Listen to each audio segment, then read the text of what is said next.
All right.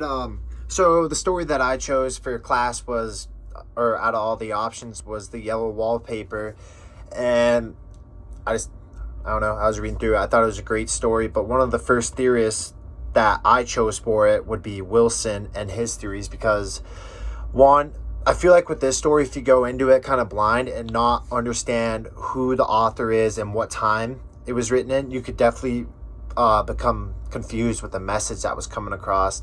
For an example, I don't know. If you look at the author, it's Charlotte Perkins Gilman, and when she wrote this, it was in the year 1892.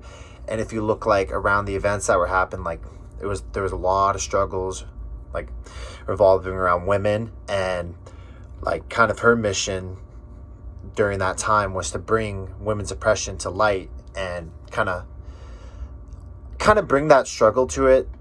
In the story, the woman that they talk about, she's clearly going through something and she's having a really hard time, and it seems like she doesn't have a voice. So what Gilman's getting across is those struggles. And you also look around that time, instead of doing this years prior, you're looking at the numbers of women that are now gaining employment from like 1880 to 1910.